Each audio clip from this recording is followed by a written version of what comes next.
ہماری روزی روٹی اچھی چلے, ہمارے کاروبار اچھے چلے, ہمارے کاروبار میں مندی نہ آئے, ہمارے بزنس میں نقصان نہ آئے.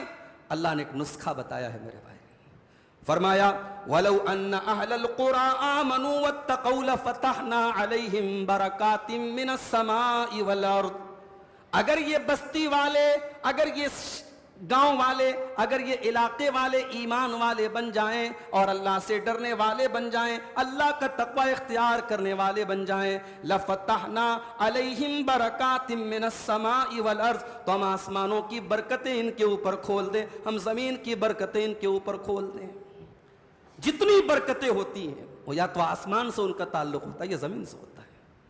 بارش کہاں سے ہوتی ہے؟ آسمان سے. اللہ کی رحمتیں کہاں سے آتی ہیں؟ اوپر سے آتی ہیں. سبزہ اور پیڑ پودے اور اناج اور نباتات زمین سے نکلتے ہیں. تو برکتوں کا تعلق یا تو آسمان سے یا زمین سے. اللہ نے کہا ہم ہر قسم کی برکتوں کے دروازے ان کے اوپر کھول دیں گے. کب؟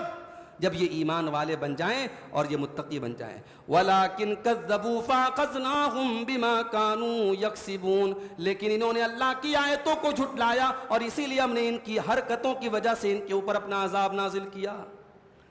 اس کا اپوزٹ یہ ثابت ہوا, اگر تقوی اور ایمان سے اللہ کی برکتیں نازل ہوتی ہیں تو اس کے اپوزٹ یہ مفہوم نکلا کہ اگر آپ گناہ کریں گے, اگر معصیت کے کام کریں گے تو برکت چلی جائے گی میرے بھائی.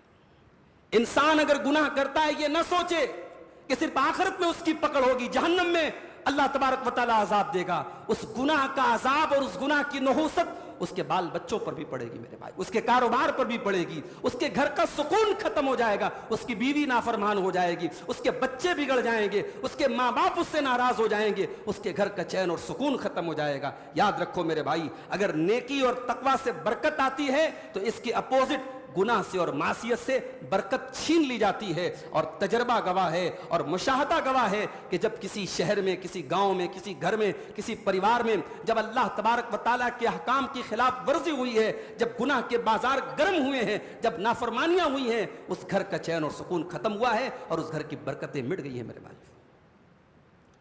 اس کے بعد اللہ تبارک و تعالیٰ نے ہمیں اور آپ کو ہوشیار کیا ہے کہ میرے بندو کبھی بھی اللہ تبارک و تعالیٰ کے عذاب سے بے خوف نہ ہونا, نڈر مت ہونا.